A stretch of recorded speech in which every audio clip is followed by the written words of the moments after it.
Engineering ಗಣಿತ 2ರ ಉಪನ್ಯಾಸಗಳಿಗೆ ಮರಳಿ ಸ್ವಾಗತ. ಇದು ಫೋರಿಯರ್ ಟ್ರಾನ್ಸ್ಫಾರ್ಮ್ನ ಗುಣಲಕ್ಷಣಗಳ ಕುರಿತು ಉಪನ್ಯಾಸ ಸಂಖ್ಯೆ 45 ಆಗಿದೆ.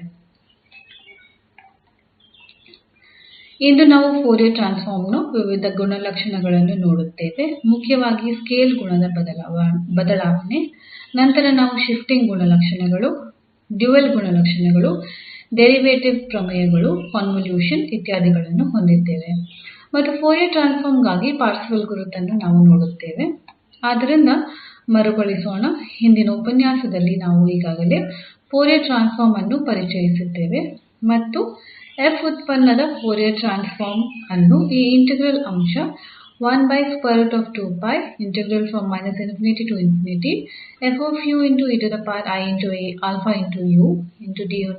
ನಿಂದ ನೀಡಲಾಗಿದೆ. ಸರಳತೆಗಾಗಿ ನಾವು ಇದನ್ನು ಉತ್ಪನ್ನದಿಂದ ಸೂಚಿಸಿದ್ದೇವೆ, ಏಕೆಂದರೆ ಇದು ಟ್ರಾನ್ಸ್ಫಾರ್ಮ್ ಆದ ಉತ್ಪನ್ನವಾಗಿದೆ. ಆದ್ದರಿಂದ ಅದು ನ ಉತ್ಪನ್ನವಾಗಿದೆ, ಏಕೆಂದರೆ ಇಲ್ಲಿ ಒಂದು ನಿಯತಾಂಕವಾಗಿದೆ. ತದನಂತರ ನೀವು ಇದರ ವಿಲೋಮ ಫೋರಿಯರ್ ಟ್ರಾನ್ಸ್ಫಾರ್ಮ್ ಅನ್ನು ಕಂಡುಹಿಡಿಯಲು ಬಯಸಿದರೆ, ಉದಾಹರಣೆಗೆ ಈ ನಂತರ ನಾವು ಗೆ ಹಿಂತಿರುಗಬಹುದು. ಆದ್ದರಿಂದ ಇದು ನಾವು ಮೂಲತಃ ಈ ಅನ್ನು ಹೊಂದಿದ್ದೇವೆ ಮತ್ತು ಇದು ಬೇರೇನೂ ಅಲ್ಲ, ಇದು ನ ಉತ್ಪನ್ನ. ಆದ್ದರಿಂದ ಇದು ಮತ್ತು ನಂತರ ನಾವು ನ ವಿಲೋಮ ಟ್ರಾನ್ಸ್ಫಾರ್ಮ್ನಲ್ಲಿ ಅನ್ನು ಹೊಂದಿದ್ದೇವೆ. ಆದ್ದರಿಂದ ಫೋರಿಯರ್ ಟ್ರಾನ್ಸ್ಫಾರ್ಮ್ನ ಗುಣಲಕ್ಷಣಗಳಿಗೆ ಬರುವುದಾದರೆ, ಮೊದಲ ಗುಣವು ರೇಖೀಯತೆಯಾಗಿದೆ. ನಾವು ಈಗಾಗಲೇ ಫೋರಿಯರ್ ಕೊಸೈನ್ ಮತ್ತು ಸೈನ್ ಟ್ರಾನ್ಸ್ಫಾರ್ಮ್ ಅನ್ನು ಚರ್ಚಿಸಿದಾಗ ಇದನ್ನು ಚರ್ಚಿಸಿದ್ದೇವೆ. ಇದು ಎಲ್ಲ ಸಮಗ್ರ ಟ್ರಾನ್ಸ್ಫಾರ್ಮ್ಗಳ ಸಾಮಾನ್ಯ ಗುಣವಾಗಿದೆ. ಇಂಟಿಗ್ರಾಲ್ನ ಈ ಗುಣದ ಕಾರಣ ಈ ನ ಫೋರಿಯರ್ ಟ್ರಾನ್ಸ್ಫಾರ್ಮ್. ಆದ್ದರಿಂದ ಇದು ಎರಡು ಉತ್ಪನ್ನ 𝑓 ಮತ್ತು 𝑔 ಗಳ ರೇಖೀಯ ಸಂಯೋಜನೆಯಾಗಿದೆ. 𝑎 ಮತ್ತು 𝑏 ಕೆಲವು ಸ್ಥಿರಾಂಕಗಳು. ಆದ್ದರಿಂದ 𝑓 ನ ಫೋರಿಯರ್ ಟ್ರಾನ್ಸ್ಫಾರ್ಮ್ 𝑎 ಜೊತೆಗೆ 𝑔 ನ ಫೋರಿಯರ್ ಟ್ರಾನ್ಸ್ಫಾರ್ಮ್ 𝑏 ನಿಂದ ಇದನ್ನು ನೀಡಲಾಗಿದೆ. ಇಂಟಿಗ್ರಾಲ್ ನಿಂದಾಗಿ ಇದು ಮತ್ತೊಮ್ಮೆ ಕ್ಷುಲ್ಲಕವಾಗಿದೆ. ಆದ್ದರಿಂದ ನೀವು ನ ಫೋರಿಯರ್ ಅನ್ನು ಪಡೆಯಲು ಬಯಸಿದರೆ, ಅಂದರೆ ಮತ್ತು ಇದು ಒಂದು ಇಂಟಿಗ್ರಾಲ್ ಆಗಿರುವುದರಿಂದ ನಾವು ಇದನ್ನು ಎರಡು ಭಾಗಗಳಾಗಿ ವಿಭಜಿಸಬಹುದು ಮತ್ತು ಈ ಸ್ಥಿರಾಂಕವನ್ನು ಹೊರತೆಗೆಯಬಹುದು. ಆದ್ದರಿಂದ ಇಲ್ಲಿ ಈ 𝑏 ಮತ್ತು ನಂತರ ಈ ಉಳಿದ ಭಾಗವು 𝑓 ನ ಫೋರಿಯರ್ ಟ್ರಾನ್ಸ್ಫಾರ್ಮ್ ಮತ್ತು 𝑔 ನ ಫೋರಿಯರ್ ಟ್ರಾನ್ಸ್ಫಾರ್ಮ್ ಆಗಿದೆ. ಆದ್ದರಿಂದ ಇದು ಎಲ್ಲಾ ಇಂಟಿಗ್ರಾಲ್ ಟ್ರಾನ್ಸ್ಫಾರ್ಮ್ಗಳ ಸಾಮಾನ್ಯ ಗುಣವಾಗಿದೆ. ನಂತರ ಲ್ಯಾಪ್ಲೇಸ್ ಟ್ರಾನ್ಸ್ಫಾರ್ಮ್ ಕೂಡ ಈ ಗುಣವನ್ನು ಆನಂದಿಸುತ್ತದೆ ಎಂದು ನಾವು ಮತ್ತೊಮ್ಮೆ ನೋಡುತ್ತೇವೆ. ಅದರಿಂದ ಮುಂದಿನದು, ನಾವು ಈ ಸ್ಕೇಲ್ ಗುಣದ ಬದಲಾವಣೆಯನ್ನು ಹೊಂದಿದ್ದೇವೆ. ನಾವು ಪ್ರಮಾಣಿತ ಸಂಕೇತದ ಪ್ರಕಾರ ಈ 𝑓 ನ ಫೋರಿಯರ್ ಟ್ರಾನ್ಸ್ಫಾರ್ಮ್ ಆಗಿದ್ದರೆ, ನಂತರ 𝑓 ನ ಫೋರಿಯರ್ ಟ್ರಾನ್ಸ್ಫಾರ್ಮ್, ಅದನ್ನೇ ಈಗ ಸ್ಕೇಲಿಂಗ್ ಗುಣ ಎಂದು ಕರೆಯಲಾಗುತ್ತದೆ. ಈ 𝑥 ಬದಲಿಗೆ ನಾವು ಅನ್ನು ಹೊಂದಿದ್ದೇವೆ. ಆದ್ದರಿಂದ 𝑓 ನ ಫೋರಿಯರ್ ಟ್ರಾನ್ಸ್ಫಾರ್ಮ್ ಆಗಿರುವ 𝑓 ನ ಪರಿಭಾಷೆಯಲ್ಲಿ ನ ಫೋರಿಯರ್ ಟ್ರಾನ್ಸ್ಫಾರ್ಮ್ ಏನಾಗಿರುತ್ತದೆ ಮತ್ತು ಇಲ್ಲಿ ನೈಸರ್ಗಿಕವಾಗಿ ಶೂನ್ಯವಲ್ಲದ ಸಂಖ್ಯೆಯಾಗಿದೆ. ಆದ್ದರಿಂದ ಫೋರಿಯರ್ ಟ್ರಾನ್ಸ್ಫಾರ್ಮ್ ನ ವ್ಯಾಖ್ಯಾನದ ಮೂಲಕ ನಾವು ಈ ನ ಫೋರಿಯರ್ ಟ್ರಾನ್ಸ್ಫಾರ್ಮ್ ಅನ್ನು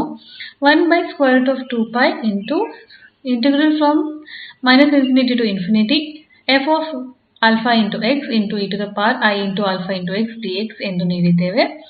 ಮತ್ತು ನಂತರ ನಾವು ಅನ್ನು ಆದೇಶಿಸಿದರೆ, ನಾವು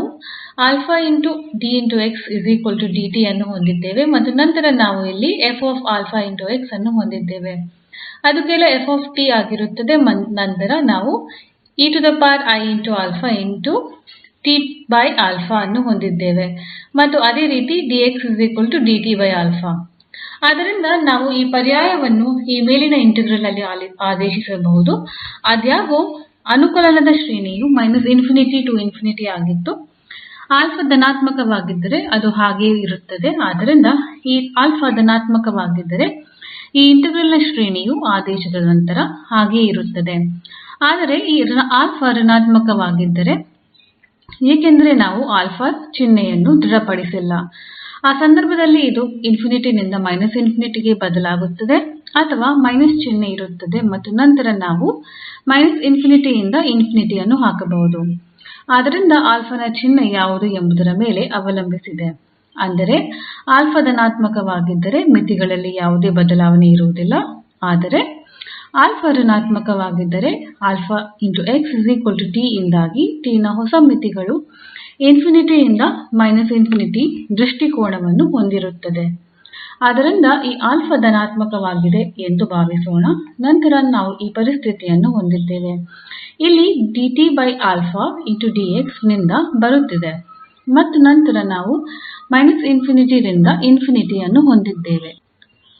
ಆದರೆ ನಮ್ಮಲ್ಲಿ ಋಣಾತ್ಮಕವಾಗಿದ್ದರೆ ಏನಾಗುತ್ತದೆ? ಈ ಮಿತಿ ರಿಂದ ಗೆ ಬದಲಾಗುತ್ತದೆ ಮತ್ತು ನಂತರ ಅದೇ ರೀತಿಯ ರಚನೆಯನ್ನು ನಾವು ಹೊಂದಿದ್ದೇವೆ. ಆದರೆ ಈಗ ನಾವು ಈ ಫೋರಿಯರ್ ಟ್ರಾನ್ಸ್ಫಾರ್ಮ್ ಗಳ ಪ್ರಕಾರ ಅದನ್ನು ಸಂಯೋಜಿಸಲು ಬಯಸಿದರೆ ಏನಾಗುತ್ತದೆ? ಋಣಾತ್ಮಕವಾಗಿದ್ದಾಗ ಬದಲು ನಾವು ನ ಸಂಪೂರ್ಣ ಮೌಲ್ಯವನ್ನು ಹೊಂದಬಹುದು. ಆದ್ದರಿಂದ ನಮ್ಮ ಇಂಟಿಗ್ರಾಲ್ ಗಿಂತ ಈ ಧನಾತ್ಮಕವಾಗಿದ್ದರೆ ಈ ನ ಫೋರಿಯರ್ ಟ್ರಾನ್ಸ್ಫಾರ್ಮ್ ಅನ್ನು ಈ ಸೂತ್ರದಿಂದ ನೀಡಲಾಗುವುದು. ಅಂದರೆ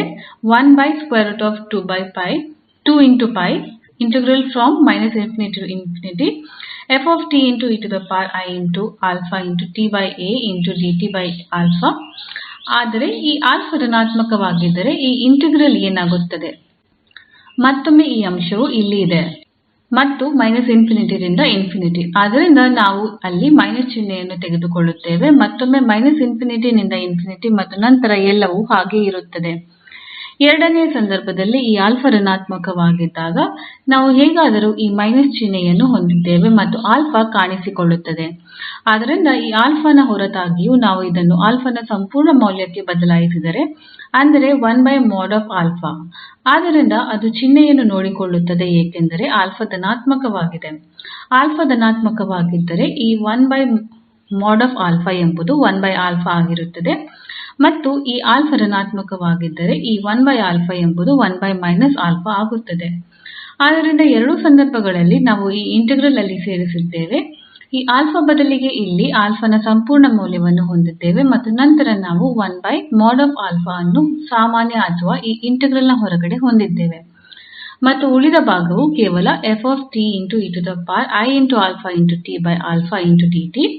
ಆದ್ದರಿಂದ ಇರುವ ಒಂದೇ ವ್ಯತ್ಯಾಸ ಇದು.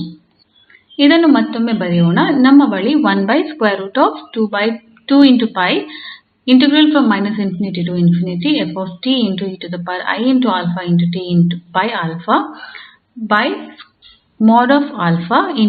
ಇದೆ. ಆದ್ದರಿಂದ ಫೋರಿಯರ್ ಟ್ರಾನ್ಸ್ಫಾರ್ಮ್ ನ ವ್ಯಾಖ್ಯಾನವು ನ ಕಾಳಜಿ ವಹಿಸುತ್ತದೆ. ನಾವು ಮತ್ತು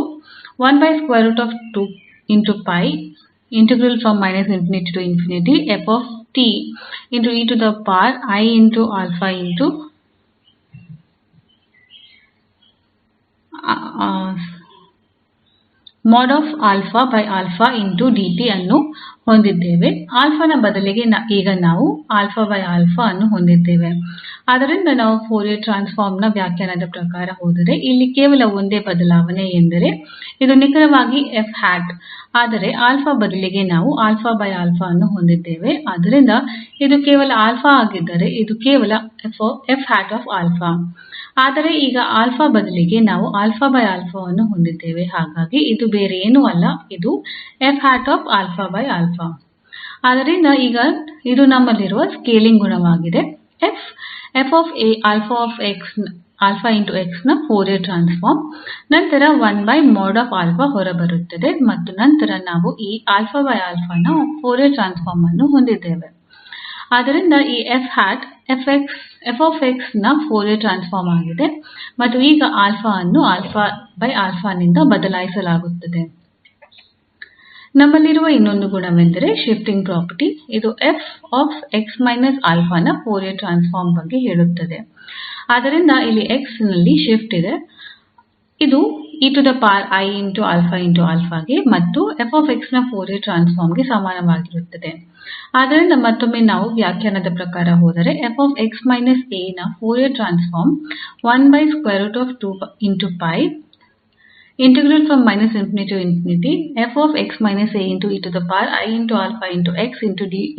ಗೆ ಸಮಾನವಾಗಿರುತ್ತದೆ. ಆದ್ದರಿಂದ ನಾವು ಇಲ್ಲಿ 𝑥 − 𝑎 𝑡 ಅನ್ನು ಆದೇಶಿಸಿದರೆ ಅಂದರೆ 𝑑𝑥 ಸರಳವಾಗಿ dt ಆಗಿದೆ ಮತ್ತು ಮಿತಿಯಲ್ಲಿ ಯಾವುದೇ ಬದಲಾವಣೆ ಇರುವುದಿಲ್ಲ. ಆದ್ದರಿಂದ ನಾವು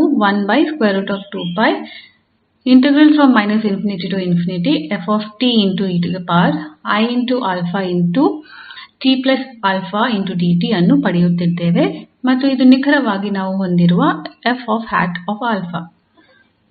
ನಾವು ಈ ಇಂಟಿಗ್ರಾಲ್ ಇಂದ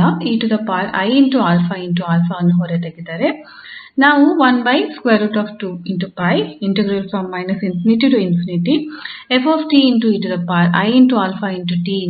ಅನ್ನು ಹೊಂದಿದ್ದೇವೆ. ಇದು 𝑓 𝑥 ನ ಫೋರಿಯರ್ ಟ್ರಾನ್ಸ್ಫಾರ್ಮ್ ಆಗಿದೆ. ಆದ್ದರಿಂದ ಇಲ್ಲಿ ಮತ್ತೊಮ್ಮೆ 𝑓 𝑥 − 𝑎 ನ ಫೋರಿಯರ್ ಟ್ರಾನ್ಸ್ಫಾರ್ಮ್ ಕೇವಲ ಮತ್ತು 𝑓 𝑥 ನ ಫೋರಿಯರ್ ಟ್ರಾನ್ಸ್ಫಾರ್ಮ್ ಎಂಬ ಫಲಿತಾಂಶವನ್ನು ಹೊಂದಿದ್ದೇವೆ. ಡ್ಯುಯಾಲಿಟಿ ಗುಣ ಎಂದು ಕರೆಯಲ್ಪಡುವ ಇನ್ನೂ ಒಂದು ಗುಣ ಇದೆ. ನಾವು 𝑓̂ ನ ಫೋರಿಯರ್ ಟ್ರಾನ್ಸ್ಫಾರ್ಮ್ ಅನ್ನು ತೆಗೆದುಕೊಂಡರೆ 𝑓̂ ಎಂಬುದು 𝑓 𝑥 ನ ಫೋರಿಯರ್ ಟ್ರಾನ್ಸ್ಫಾರ್ಮ್ ಆಗಿದೆ ಎಂಬುದನ್ನು ಇದು ಹೇಳುತ್ತದೆ. ಆದ್ದರಿಂದ ನಾವು ಮತ್ತೊಮ್ಮೆ 𝑓̂ ನ ಫೋರಿಯರ್ ಟ್ರಾನ್ಸ್ಫಾರ್ಮ್ ಅನ್ನು ತೆಗೆದುಕೊಂಡರೆ ನಾವು ಮತ್ತೊಮ್ಮೆ 𝑓̂ ಗೆ ಹಿಂತಿರುಗುತ್ತೇವೆ ಆದರೆ −𝛼 ಜೊತೆಗೆ. ಆದ್ದರಿಂದ ನಾವು ಈ ವಿಲೋಮ ಫೋರಿಯರ್ ಟ್ರಾನ್ಸ್ಫಾರ್ಮ್ ಸಹಾಯದಿಂದ ಮತ್ತೊಮ್ಮೆ ಪರಿಶೀಲಿಸಬಹುದು. ಆದ್ದರಿಂದ 𝑓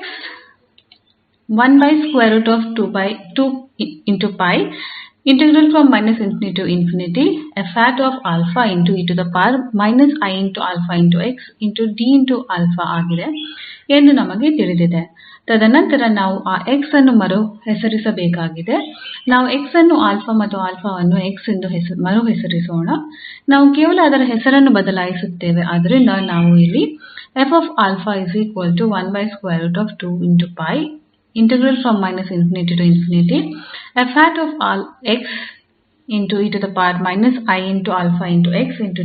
ಅನ್ನು ಹೊಂದಿದ್ದೇವೆ. ನಾವು ಈಗ ಈ 𝛼ವನ್ನು −𝛼 ನಿಂದ ಬದಲಾಯಿಸುತ್ತೇವೆ.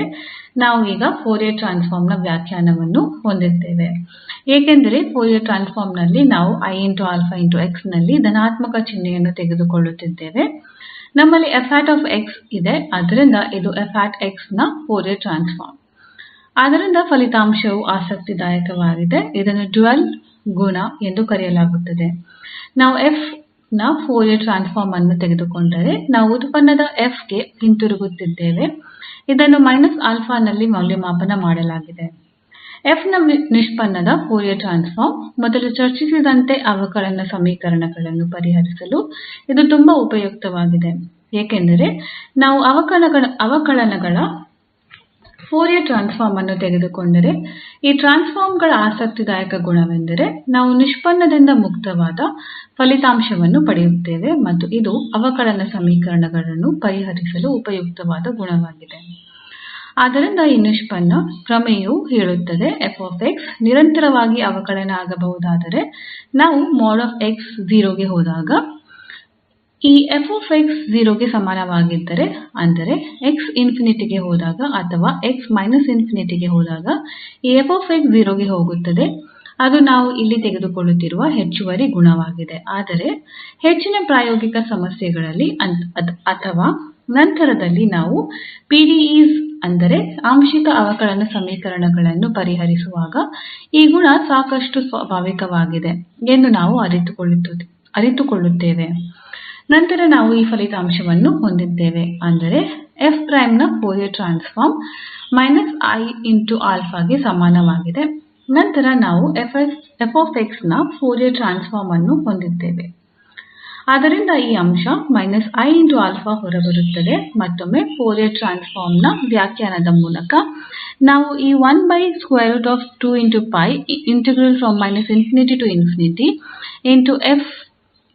Prime of x into e to the power i into alpha into x into dx ಗೆ ಸಮಾನವಾಗಿರುವ ಎಫ್ ಪ್ರೈಮ್ ಆಫ್ ಎಕ್ಸ್ ಅನ್ನು ಅನ್ವಯಿಸುತ್ತೇವೆ. ನಂತರ ಭಾಗಗಳ ಮೂಲಕ ಅನುಕಲನ ಮಾಡುವುದರ ಮೂಲಕ ನಾವು ಈಗ ಇಲ್ಲಿ ಏನನ್ನು ಪಡೆಯುತ್ತೇವೆ? ಏಕೆಂದರೆ ಎರಡು ಉತ್ಪನ್ನಗಳಿವೆ, ಆದ್ದರಿಂದ ನಾವು ಎಫ್ ಪ್ರೈಮ್ ಅನ್ನು ನೈಸರ್ಗಿಕವಾಗಿ ಅನುಕಲನ ಮಾಡಿದರೆ ಅದು ನಮ್ಮನ್ನು ಈ ಎಫ್ ಆಫ್ ಎಕ್ಸ್ ಗೆ ಕೊಂಡೊಯ್ಯುತ್ತದೆ. ತದನಂತರ e to the power i into alpha into x ಇದ್ದಂತೆ ಇದೆ. ನಾವು ಮತ್ತೊಮ್ಮೆ ಮೈನಸ್ ಚಿಹ್ನೆಯನ್ನು ಹೊಂದಿದ್ದೇವೆ. ಮತ್ತೊಮ್ಮೆ ಎಫ್ ಆಫ್ ಎಕ್ಸ್ ಮತ್ತು ಈ e to the power i into alpha into x ನ ಅವಕಲನ e to the power i into alpha into x into i into alpha ಆಗಿದೆ. ಆದ್ದರಿಂದ ಇಲ್ಲಿ ಮೊದಲ ಭಾಗಕ್ಕೆ ಸಂಬಂಧಿಸಿದಂತೆ x ಇನ್ಫಿನಿಟಿ ಅಥವಾ ಮೈನಸ್ ಇನ್ಫಿನಿಟಿಗೆ ಹೋದಾಗ ಇದನ್ನು ನಾವು ಈಗಾಗಲೇ ಚರ್ಚಿಸಿದ್ದೇವೆ. ಅಂದರೆ ಇಲ್ಲಿ ಊಹೆ ಎಂದರೆ f 0 ಆಗುತ್ತದೆ ಮತ್ತು e to the power i into alpha into x ಸೀಮಿತವಾದದ್ದು. ಆದ್ದರಿಂದ ನಾವು ಇದನ್ನು ಹೊಂದಿದ್ದೇವೆ. ಈ ಅನುಕಲನದ ಮೊದಲ ಭಾಗ 0 ಆಗುತ್ತದೆ. ತದನಂತರ ನಾವು ಎರಡನೇ ಪದವನ್ನು ಮಾತ್ರ ಹೊಂದಿದ್ದೇವೆ, ಏಕೆಂದರೆ ಇದು 0 ಗೆ ಹೋಗುತ್ತದೆ. ಎಫ್ ಪ್ರೈಮ್ ನ Fourier transform minus I into ಆಲ್ಫಾಗೆ ಸಮಾನವಾಗಿರುತ್ತದೆ ಮತ್ತು ನಂತರ ಇದು ಎಫ್ ಎಕ್ಸ್ ನ ಫೋರಿಯರ್ ಟ್ರಾನ್ಸ್ಫಾರ್ಮ್ ಎಂಬ ಸರಳ ಫಲಿತಾಂಶವನ್ನು ಹೊಂದಿದ್ದೇವೆ. ಆದ್ದರಿಂದ ಫೋರಿಯರ್ ಟ್ರಾನ್ಸ್ಫಾರ್ಮ್ ನ ಈ ಗುಣವನ್ನು ಹೊಂದಿದ್ದು ಎಫ್ ಪ್ರೈಮ್ ನ Fourier transform F of X ನ ಫೋರಿಯರ್ ಟ್ರಾನ್ಸ್ಫಾರ್ಮ್ ನ ಮೈನಸ್ ಐ ಇಂಟು ಆಲ್ಫಾ ಎಂದು ಹೇಳುತ್ತದೆ. ನಾವು ಈ ಫಲಿತಾಂಶವನ್ನು ಉನ್ನತ ದರ್ಜೆಯ ನಿಷ್ಪನ್ನಗಳಿಗೆ ಸಾಮಾನ್ಯೀಕರಿಸಬಹುದು. ಅದು ಹೇಳುತ್ತದೆ ಎಫ್ ಆಫ್ ಎಕ್ಸ್ ಅನ್ನು ನಿರಂತರವಾಗಿ n ಬಾರಿ ಅವಕಲನ ಮಾಡಬಹುದು ಮತ್ತು ನಾವು f to the power k of x ನ ಈ ಗುಣವನ್ನು ಮತ್ತೊಮ್ಮೆ ಹೊಂದಿದ್ದೇವೆ.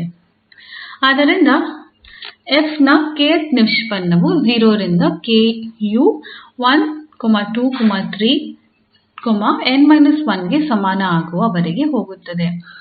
ನಂತರ nth ನಿಷ್ಪನ್ನದ ಈ ಫೋರಿಯರ್ ಟ್ರಾನ್ಸ್ಫಾರ್ಮ್ ಅಂದರೆ nth ನಿಷ್ಪನ್ನದ ಈ ಫೋರಿಯರ್ ಟ್ರಾನ್ಸ್ಫಾರ್ಮ್ ಸರಳವಾಗಿ ಮೈನಸ್ ಐ ಇಂಟು ಆಲ್ಫಾ ಈ ಫೋರಿಯರ್ ಟ್ರಾನ್ಸ್ಫಾರ್ಮ್ ನಿಂದ ಪ್ರತಿ ಬಾರಿ ಹೊರಬರುತ್ತದೆ. ಆದ್ದರಿಂದ ಪ್ರತಿ ಬಾರಿಯೂ ಮೈನಸ್ ಐ ಇಂಟು ಆಲ್ಫಾ ಎಂದರೆ minus I into alpha to the power n ಮತ್ತು f ನ ಫೋರಿಯರ್ ಟ್ರಾನ್ಸ್ಫಾರ್ಮ್. ಆದ್ದರಿಂದ ಇದು ತುಂಬಾ ಸರಳವಾದ ಗುಣವಾಗಿದ್ದು ಇದು ತೆಗೆದುಹಾಕಬಹುದು ಅಥವಾ ಉತ್ಪನ್ನದ ನಿಷ್ಪನ್ನಗಳಿಗೆ ಈ ಫೋರಿಯರ್ ಟ್ರಾನ್ಸ್ಫಾರ್ಮ್ ಅನ್ನು ಪರಿವರ್ತಿಸುವ ಮೂಲಕ ನಾವು ನಿಷ್ಪನ್ನಗಳನ್ನು ಕಡಿಮೆ ಮಾಡಬಹುದು. ನಮ್ಮಲ್ಲಿರುವ ಇನ್ನೊಂದು ಕುತೂಹಲಕಾರಿ ಗುಣ, ಇದು ವಿಲೋಮ ಫೋರಿಯರ್ ಟ್ರಾನ್ಸ್ಫಾರ್ಮ್ ಮತ್ತು ಅವಕಲನ ಸಮೀಕರಣಗಳ ಅನ್ವಯಗಳನ್ನು ಪಡೆಯಲು ಬಳಸಲಾಗುತ್ತದೆ. ನಾವು ಫೋರಿಯರ್ ಟ್ರಾನ್ಸ್ಫಾರ್ಮ್ ನ ಕಾನ್ವಲ್ಯೂಷನ್ ಅನ್ನು ಹೊಂದಿದ್ದೇವೆ. ಆದ್ದರಿಂದ f ಮತ್ತು g ನ ಕಾನ್ವಲ್ಯೂಷನ್ ಮತ್ತು ಇದು ಕಾನ್ವಲ್ಯೂಷನ್ ಗೆ ಬಳಸುವ ಸಂಕೇತವಾಗಿದೆ. ಆದ್ದರಿಂದ f ಮತ್ತು g ನ ಕಾನ್ವಲ್ಯೂಷನ್ ನ ಫೋರಿಯರ್ ಟ್ರಾನ್ಸ್ಫಾರ್ಮ್ √2 ಗೆ ಮತ್ತು f ಮತ್ತು g ನ ಫೋರಿಯರ್ ಟ್ರಾನ್ಸ್ಫಾರ್ಮ್ ಗೆ ಸಮಾನವಾಗಿರುತ್ತದೆ.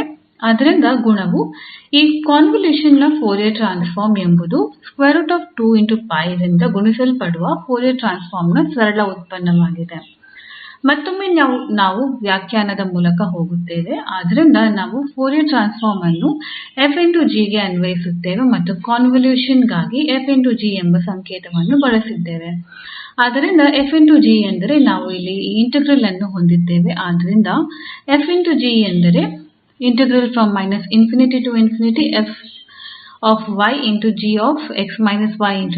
ಎಂಬ ಇಂಟಿಗ್ರಾಲ್. ಕಾನ್ವಲ್ಯೂಷನ್ ನ ಪ್ರಮುಖ ಗುಣವೆಂದರೆ ಅದರ ಇಂಟಿಗ್ರ್ಯಾಂಡ್ 1, ಇದು 𝑓𝑦 ನ ನಂತರ ಇನ್ನೊಂದು 𝑔𝑥𝑦. ಉದಾಹರಣೆಗೆ ಮಿತಿಗಳು ನಾವು −∞ ರಿಂದ ∞ ಅನ್ನು ತೆಗೆದುಕೊಳ್ಳುತ್ತಿದ್ದೇವೆ, ಆದರೆ ಕೆಲವೊಮ್ಮೆ ಇದು ಸಹ ತಿಳಿದಿಲ್ಲ. ಉದಾಹರಣೆಗೆ ನಾವು 0 ರಿಂದ 𝑥 ಮಿತಿಯನ್ನು ತೆಗೆದುಕೊಳ್ಳುತ್ತೇವೆ ಮತ್ತು ಲ್ಯಾಪ್ಲೇಸ್ ಪರಿವರ್ತನೆಯ ಕುರಿತು ಚರ್ಚಿಸುವಾಗ ನಾವು ಲ್ಯಾಪ್ಲೇಸ್ಗಾಗಿ ಫೋರಿಯರ್ ಟ್ರಾನ್ಸ್ಫಾರ್ಮ್ ನ ಈ ವ್ಯಾಖ್ಯಾನವನ್ನು ತೆಗೆದುಕೊಳ್ಳುತ್ತೇವೆ. ಆದರೆ ಇಲ್ಲಿ ಇದು ಹೆಚ್ಚು ಸೂಕ್ತವಾಗಿದೆ. ಆದ್ದರಿಂದ ನಾವು −∞ ರಿಂದ ∞ ಜೊತೆಗೆ ಹೋಗುತ್ತೇವೆ, ಏಕೆಂದರೆ ಈ ಫೋರಿಯರ್ ಟ್ರಾನ್ಸ್ಫಾರ್ಮ್ ಅನ್ನು ಸಂಪೂರ್ಣ ನೈಜ ಅಕ್ಷಕ್ಕೆ ವ್ಯಾಖ್ಯಾನಿಸಲಾಗಿದೆ. ನಾವು ಇಲ್ಲಿ −∞ ರಿಂದ ∞ ಅನ್ನು ಹೊಂದಿದ್ದೇವೆ ಮತ್ತು ಇದು ಈ ಕಾನ್ವಲ್ಯೂಷನ್ ನ ವಿಶೇಷ ರಚನೆಯಾಗಿದೆ. ನಾವು 𝑓𝑦 ಅನ್ನು ಹೊಂದಿದ್ದೇವೆ ಮತ್ತು ಇತರ ಉತ್ಪನ್ನವನ್ನು 𝑔𝑥𝑦 ಮೂಲಕ ಬದಲಾಯಿಸಲಾಗಿದೆ, ತದನಂತರ 𝑑𝑦. ಮತ್ತು ನಂತರ ಈ ಫೋರಿಯರ್ ಟ್ರಾನ್ಸ್ಫಾರ್ಮ್ ನಿಂದಾಗಿ ನಾವು 𝑒𝑖𝛼𝑥 ಮತ್ತು ನಂತರ 𝑑𝑥 ಅನ್ನು ಹೊಂದಿದ್ದೇವೆ. ಆದ್ದರಿಂದ ಇಲ್ಲಿ ಟ್ರಿಕ್ ಏನೆಂದರೆ ನಾವು ಅನುಕಲನದ ಕ್ರಮವನ್ನು ಬದಲಾಯಿಸಿದರೆ ಏನಾಗುತ್ತದೆ? 𝑑𝑥 × 𝑑𝑦 ನ ಬದಲು ನಾವು ಇಲ್ಲಿ 𝑑𝑥 × 𝑑𝑦 × 2 × 𝜋 ಈಗ ಅನ್ನು ಹೊಂದಿದ್ದೇವೆ. ನಂತರ ಈ ಉತ್ಪನ್ನವು ಹಾಗೆ ಇದೆ. ನಾವು 𝑒𝑖 × 𝛼 × 𝑥 ಅನ್ನು ಹೊಂದಿದ್ದೇವೆ ಮತ್ತು ಈಗ ನಾವು ಬೇರ್ಪಡಿಸಬಹುದು. ಆದ್ದರಿಂದ ಒಳ ಇಂಟಿಗ್ರಲ್ 𝑥 ನ ಮೇಲೆ ಇದೆ. ಈ ಉತ್ಪನ್ನಗಳು ಒಳಗಿನ ಇಂಟಿಗ್ರಾಲ್ಗೆ ಮಾತ್ರ. ಆದರೆ ಅದಕ್ಕಿಂತ ಮೊದಲು ನಾವು ಇಲ್ಲಿ 𝑑𝑡 ಯು ಒಳಗಿನ 𝑑𝑥 ಆಗುವ ಹಾಗೆ 𝑥 − 𝑦 ನಿಂದ 𝑡 ಅನ್ನು ಆದೇಶಿಸುತ್ತೇವೆ. ಆದ್ದರಿಂದ 𝑑𝑥 dt ಆಗುತ್ತದೆ ಮತ್ತು ಅದರ ಪ್ರಕಾರ ಮಿತಿಗಳು −∞ ರಿಂದ ∞. ಆದ್ದರಿಂದ ಅವುಗಳು ಬದಲಾಗೋಲ್ಲ. ಆದ್ದರಿಂದ ನಾವು ಮಿತಿಗಳು 𝑓𝑦 ಮತ್ತು ನಂತರ 𝑔𝑡 ∗ 𝑒𝑖 × 𝛼 × 𝑦 𝑡 ಮತ್ತು dt ಮತ್ತು dy ಅನ್ನು ಹೊಂದಿದ್ದೇವೆ. ನಂತರ ನಾವು 𝑓𝑦 ∗ 𝑒𝑖 × 𝛼 × 𝑦 ಮತ್ತು 𝑔𝑡 ∗ 𝑒𝑖 × 𝛼 × 𝑡 ಎಂಬ ಎರಡು ಇಂಟಿಗ್ರಾಲ್ಗಳಾಗಿ ವಿಂಗಡಿಸಬಹುದು. ಆದ್ದರಿಂದ ನಾವು ಇಂಟಿಗ್ರಾಲ್ಗಳಾಗಿ ವಿಂಗಡಿಸಿದ್ದೇವೆ ಮತ್ತು ನಾವು 𝑦 ಮೇಲೆ ಅವಲಂಬಿತವಾಗಿರುವ ಎರಡು ಉತ್ಪನ್ನಗಳನ್ನು ಹೊಂದಿದ್ದೇವೆ. ನಂತರ ಕೇವಲ 𝑡 ಮೇಲೆ ಅವಲಂಬಿತವಾಗಿರುವ ಉತ್ಪನ್ನವನ್ನು ಹೊಂದಿದ್ದೇವೆ. ನಾವು ಏನನ್ನು ಹೊಂದಿದ್ದೇವೆ ಎಂದರೆ ಕಾಂವೊಲ್ಯೂಷನ್ ನ ಫೋರಿಯರ್ ಟ್ರಾನ್ಸ್ಫಾರ್ಮ್ √2𝜋 ಆಗಿದೆ ಮತ್ತು ಅದು ನಿಖರವಾಗಿ 𝑓 ನ ಫೋರಿಯರ್ ಟ್ರಾನ್ಸ್ಫಾರ್ಮ್ 𝑔 ನ ಫೋರಿಯರ್ ಟ್ರಾನ್ಸ್ಫಾರ್ಮ್ ಆಗುವ ಹಾಗೆ ನಾವು 1√2𝜋 ಅನ್ನು ಸರಿಹೊಂದಿಸಿದ್ದೇವೆ. ನಾವು ಬಯಸಿದ ಫಲಿತಾಂಶವನ್ನು ಹೊಂದಿದ್ದೇವೆ ಮತ್ತು ಕೆಲವೊಮ್ಮೆ ಇದು ತುಂಬಾ ಉಪಯುಕ್ತವಾಗಿದೆ. ಅನೇಕ ಅನ್ವಯಗಳಲ್ಲಿ ನಾವು ಈ ವಿಲೋಮವನ್ನು ಎರಡು ಬದಿಗಳಲ್ಲಿ ತೆಗೆದುಕೊಂಡರೆ ಏನಾಗುತ್ತದೆ ಎಂದು ನಾವು ಅರಿತುಕೊಳ್ಳುತ್ತೇವೆ. ನಾವು ಈ ಕಾಂವೊಲ್ಯೂಷನ್ ಉತ್ಪನ್ನ 𝑓 × 𝑔 ಅನ್ನು ಹೊಂದಿದ್ದೇವೆ ಮತ್ತು ನಂತರ ನಾವು ವಿಲೋಮವನ್ನು ತೆಗೆದುಕೊಳ್ಳುತ್ತೇವೆ. ಆದ್ದರಿಂದ 𝑓 × 𝑔 ನ ವಿಲೋಮ −∞ to ∞ 𝑓̂ 𝛼 × 𝑔̂ 𝛼 × 𝑒−𝑖 × 𝛼 × 𝑥 × 𝑑 × 𝛼 ಆಗಿದೆ ಮತ್ತು ಫೋರಿಯರ್ ವಿಲೋಮ ಟ್ರಾನ್ಸ್ಫಾರ್ಮ್ ನ ವ್ಯಾಖ್ಯಾನದ ಪ್ರಕಾರ ಈ 1√2𝜋 ರದ್ದುಗೊಳ್ಳುತ್ತದೆ. ಆದ್ದರಿಂದ ನಾವು ಹೊಂದಿರುವ ಫಲಿತಾಂಶವನ್ನು ಈ ರೀತಿಯಾಗಿ ಸಂಕ್ಷೇಪ ಮಾಡಬಹುದು. ಅಂದರೆ ಈ ಕಾಂವೊಲ್ಯೂಷನ್ ಮೂಲಭೂತವಾಗಿ 𝑓 × 𝑔 ನ ಫೋರಿಯರ್ ಟ್ರಾನ್ಸ್ಫಾರ್ಮ್ ನ ಉತ್ಪನ್ನದ ಫೋರಿಯರ್ ವಿಲೋಮಕ್ಕೆ ಸಮಾನವಾಗಿರುತ್ತದೆ ಅಥವಾ ಇಲ್ಲಿಂದಲೇ ನಾವು ಕಾಂವೊಲ್ಯೂಷನ್ 𝑓 × 𝑔 ಬೇರೇನೂ ಅಲ್ಲ ಅದು √2𝜋 ನ ಫೋರಿಯರ್ ವಿಲೋಮ ಮತ್ತು 𝑓 ನ ಫೋರಿಯರ್ ಮತ್ತು 𝑔 ನ ಉತ್ಪನ್ನವಾಗಿದೆ. ಆದ್ದರಿಂದ ನಾವು ಫೋರಿಯರ್ ಟ್ರಾನ್ಸ್ಫಾರ್ಮ್ ನ ಈ ಉತ್ಪನ್ನದ ಫೋರಿಯರ್ ವಿಲೋಮವನ್ನು ತೆಗೆದುಕೊಂಡರೆ ನಾವು ಈ ಎರಡು ಉತ್ಪನ್ನಗಳ ಕಾಂವೊಲ್ಯೂಷನ್ ಗೆ ಮರಳುತ್ತೇವೆ. ಈಗ ನಾವು ಫೋರಿಯರ್ ಟ್ರಾನ್ಸ್ಫಾರ್ಮ್ ಗಾಗಿ ಪಾರ್ಸೆವಲ್ ಗುರುತನ್ನು ಚರ್ಚಿಸುತ್ತೇವೆ. ಇಲ್ಲಿ ಈ 𝑓̂ ಮತ್ತು 𝑔̂ ಕ್ರಮವಾಗಿ 𝑓 ಮತ್ತು 𝑔 ನ ಫೋರಿಯರ್ ಟ್ರಾನ್ಸ್ಫಾರ್ಮ್ ಗಳಾಗಿವೆ. ಆಗ ನಮ್ಮಲ್ಲಿ ಏನಿದೆ? ನಾವು ಈ ಫಲಿತಾಂಶಗಳನ್ನು ಹೊಂದಿದ್ದೇವೆ. ಆದ್ದರಿಂದ ಈ 𝑓̂ ಮತ್ತು 𝑔̂ ನ ಈ ಉತ್ಪನ್ನದ ಮೇಲೆ ಅನುಕಲನ ಮತ್ತು ಇದು ಇಲ್ಲಿ ಸಂಕೀರ್ಣ ಸಂಯೋಗವಾಗಿದೆ. ಇದು ಇಂಟಿಗ್ರಾಲ್ −∞ to ∞ 𝑓𝑥 ∗ 𝑔𝑥 ಗೆ ಸಮಾನವಾಗಿರುತ್ತದೆ ಮತ್ತು ಮತ್ತೊಮ್ಮೆ ಇದು 𝑔 ನ ಸಂಕೀರ್ಣ ಸಂಯೋಜನೆಯಾಗಿದೆ. ಆದ್ದರಿಂದ ಫೋರಿಯರ್ ಟ್ರಾನ್ಸ್ಫಾರ್ಮ್ ಗಾಗಿ ಈ ಪಾರ್ಸೆವಲ್ ಗುರುತಿನ ಫಲಿತಾಂಶವಾಗಿದೆ ಮತ್ತು ವಿಶೇಷ ಪ್ರಕರಣವಾಗಿ ನಾವು ಇದನ್ನು 𝑓̂ ಆಗಿ ಬರೆಯಬಹುದು ಮತ್ತು ಇಲ್ಲಿಯೂ ಸಹ −∞ ನಿಂದ ∞ ನ ಇಂಟಿಗ್ರಾಲ್ |𝑓|𝛼2 ಮತ್ತೊಮ್ಮೆ −∞ ನಿಂದ ∞ ನ ಇಂಟಿಗ್ರಾಲ್. ಆದ್ದರಿಂದ ಈಗ ಗುರುತುಗಳನ್ನು ಮರಳಿ ಪಡೆಯಲು ನಾವು ಫೋರಿಯರ್ ಟ್ರಾನ್ಸ್ಫಾರ್ಮ್ ಗಾಗಿ ವಿಲೋಮ ಸೂತ್ರವನ್ನು ಬಳಸುತ್ತಿದ್ದೇವೆ. ಇದರರ್ಥ ನಾವು ಈ 𝑓 ಮತ್ತು 𝑔 ಅನ್ನು ತೆಗೆದುಕೊಂಡರೆ ಈ 𝑔 𝑑𝑥 ನ ಸಂಕೀರ್ಣ ಸಂಯೋಜನೆ ನಂತರ ನಾವು ಈಗ ಪಡೆಯುತ್ತಿರುವುದು ಏನು? ಮತ್ತೆ −∞ ನಿಂದ ∞. 𝑓 ಹಾಗೆಯೇ ಇದೆ. 𝑔 ಗಾಗಿ ನಾವು ವಿಲೋಮ ಸೂತ್ರವನ್ನು ಬರೆಯುತ್ತಿದ್ದೇವೆ. ಆದ್ದರಿಂದ 𝑔𝑥 ಗಾಗಿ ವಿಲೋಮ ಫೋರಿಯರ್ ಟ್ರಾನ್ಸ್ಫಾರ್ಮ್ ಹೇಳುತ್ತದೆ ಇದು 1√2𝜋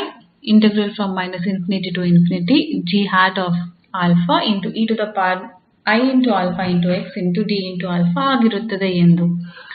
ಆದ್ದರಿಂದ 𝑔𝑥 ಎಂದರೆ 𝑔̂∗𝛼 ಆದ್ದರಿಂದ ಇದು ಫೋರಿಯರ್ ಟ್ರಾನ್ಸ್ಫಾರ್ಮ್ 𝑔̂∗𝛼. ಆದ್ದರಿಂದ ಇದು ವಿಲೋಮ ಫೋರಿಯರ್ ಟ್ರಾನ್ಸ್ಫಾರ್ಮ್ ಮತ್ತು ನಂತರ ನಾವು ಅದರ ಸಂಯೋಗವನ್ನು ತೆಗೆದುಕೊಂಡಾಗ ಸಂಯೋಗವು ಅಲ್ಲಿ ಇಂಟಿಗ್ರ್ಯಾಂಡ್ ಗೆ ಹೋಗುತ್ತದೆ.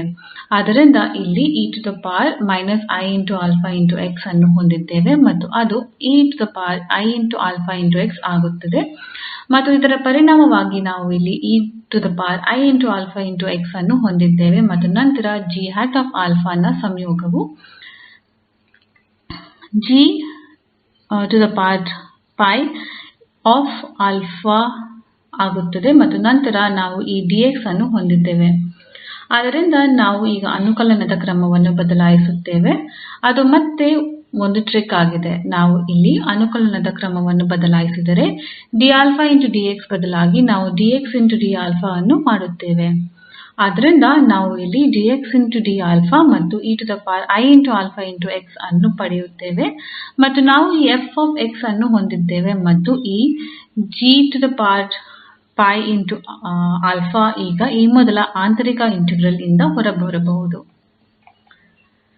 ಹಾಗಾದರೆ ನಮ್ಮಲ್ಲಿ ಈಗ ಏನಿದೆ?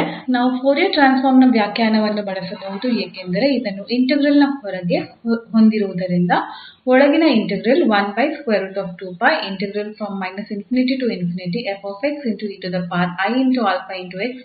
ನ ಮೇಲೆ ಇದೆ. ಇದು ಟ್ರಾನ್ಸ್ಫಾರ್ಮ್ ನ ವ್ಯಾಖ್ಯಾನವಾಗಿದೆ. ಆದ್ದರಿಂದ ನಮ್ಮಲ್ಲಿ 𝑓𝑥 ಮತ್ತು 𝑔𝑥 ನ ಸಂಯೋಜನೆಯು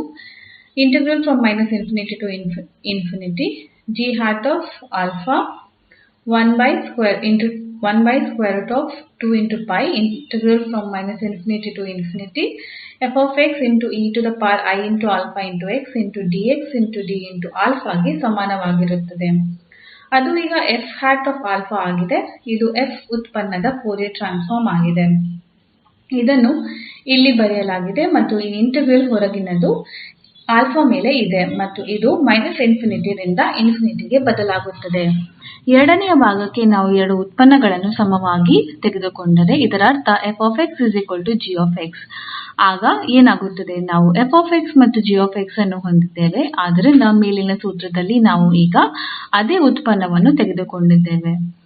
ನಾವು ಇದನ್ನು ಬಲಗೈಯಲ್ಲಿ ಹೊಂದಿದ್ದೇವೆ. ನಮ್ಮಲ್ಲಿ 𝑓̂𝛼 ಮತ್ತು 𝑓̂𝛼' ಇದೆ. ಇನ್ನೊಂದು ಬದಿಯಲ್ಲಿ ನಾವು 𝑓𝑥 ಮತ್ತು 𝑓̂𝑥' ನ ಇಂಟಿಗ್ರಾಲ್ ಅನ್ನು ಹೊಂದಿದ್ದೇವೆ. ಸಂಕೀರ್ಣವಾದ ವಿಶ್ಲೇಷಣೆಯಿಂದ ಮರುಕಳಿಸೋಣ. ಈ 𝑓𝑥 ಮತ್ತು ಅದರ ಸಂಯೋಗದ ಉತ್ಪನ್ನವು |𝑓𝑥|2 ಮತ್ತು ಇಲ್ಲಿ ನಾವು |𝑓̂𝛼|2 ಅನ್ನು ಕೂಡ ಹೊಂದಿದ್ದೇವೆ. ಇದು ಹಿಂದಿನ ಫಲಿತಾಂಶದ ನೇರ ಪರಿಣಾಮವಾಗಿದೆ. ಒಂದೇ ಉತ್ಪನ್ನಗಳಿಗಾಗಿ ಇದನ್ನು ಪಡೆಯಲು ನಾವು ಇಂಟಿಗ್ರಾಲ್ ಅನ್ನು ಹೊಂದಿದ್ದೇವೆ. ಸಂಪೂರ್ಣ ಚೌಕದೊಂದಿಗೆ 𝑓 ನ ಫೋರಿಯರ್ ಟ್ರಾನ್ಸ್ಫಾರ್ಮ್ −∞ ರಿಂದ ∞ ವರೆಗಿನ |𝑓𝑥|2 ನ ಇಂಟಿಗ್ರಾಲ್ ಗೆ ಸಮಾನವಾಗಿದೆ. ಆದ್ದರಿಂದ ಇದು ಫೋರಿಯರ್ ಟ್ರಾನ್ಸ್ಫಾರ್ಮ್ ನ ಫೋರಿಯರ್ ಪಾರ್ಸೆವಲ್ ನ ಗುರುತು ಆಗಿದೆ. ಈ ಉಪನ್ಯಾಸವನ್ನು ತಯಾರಿಸಲು ನಾವು ಬಳಸಿದ ಉಲ್ಲೇಖಗಳು ಇವು. ಮುಕ್ತಾಯಗೊಳಿಸೋಕೆ ನಾವು ಸ್ಕೇಲಿಂಗ್ ಗುಣವನ್ನು ನೋಡಿದ್ದೇವೆ. ಇದು ಹೇಳುತ್ತದೆ 𝑓𝛼 × 𝑥 ನ ಫೋರಿಯರ್ ಟ್ರಾನ್ಸ್ಫಾರ್ಮ್ 1|𝛼| ಗೆ ಸಮಾನವಾಗಿರುತ್ತದೆ ಮತ್ತು 𝑓𝛼 ನ ಫೋರಿಯರ್ ಟ್ರಾನ್ಸ್ಫಾರ್ಮ್ ಇಲ್ಲಿ 𝑓𝛼 × 𝑥 ನ ಫೋರಿಯರ್ ಟ್ರಾನ್ಸ್ಫಾರ್ಮ್ ಅನ್ನು 𝑓̂𝛼 ನಿಂದ ಸೂಚಿಸಲಾಗುತ್ತದೆ. ಆದ್ದರಿಂದ ಈ 𝛼 ನಲ್ಲಿ ಈಗ 𝛼 ಕಾಣಿಸುತ್ತದೆ ಮತ್ತು ನಂತರ ಈ ಅಂಶವು ಹೊರಹೋಗುತ್ತದೆ. 𝑓𝑥 − 𝑎 ನ ಫೋರಿಯರ್ ಟ್ರಾನ್ಸ್ಫಾರ್ಮ್ ನಲ್ಲಿ ಶಿಫ್ಟಿಂಗ್ ಗುಣ ಇತ್ತು ಮತ್ತು ನಂತರ ಹೆಚ್ಚುವರಿ ಅಂಶ 𝑒𝑖𝛼𝑎 ಹೊರಗೆ ಬರುತ್ತದೆ ಮತ್ತು ನಂತರ ನಾವು 𝑓𝑥 ನ ಫೋರಿಯರ್ ಟ್ರಾನ್ಸ್ಫಾರ್ಮ್ ಅನ್ನು ಹೊಂದಿದ್ದೇವೆ. 𝑓̂𝑥 ನ ಫೋರಿಯರ್ ಟ್ರಾನ್ಸ್ಫಾರ್ಮ್ 𝑓−𝛼 ಗೆ ಸಮ ಎಂದು ಹೇಳುವ ಡ್ಯುಯಾಲಿಟಿ ಗುಣ. ಭಾಗಶಃ ಅವಕಲನ ಅಥವಾ ಸಾಮಾನ್ಯ ಅವಕಲನ ಸಮೀಕರಣವನ್ನು ಪರಿಹರಿಸಲು ಅಪ್ಲಿಕೇಶನ್ ದೃಷ್ಟಿಕೋನಕ್ಕೆ ಅತ್ಯಂತ ಮುಖ್ಯವಾದ ಗುಣವಾದ ಅವಕಲನದ ಗುಣ. ಉತ್ಪನ್ನದ 𝑛th ದರ್ಜೆಯ ನಿಷ್ಪನ್ನದ ಫೋರಿಯರ್ ಟ್ರಾನ್ಸ್ಫಾರ್ಮ್ ಎಂಬುದು −𝑖𝛼𝑛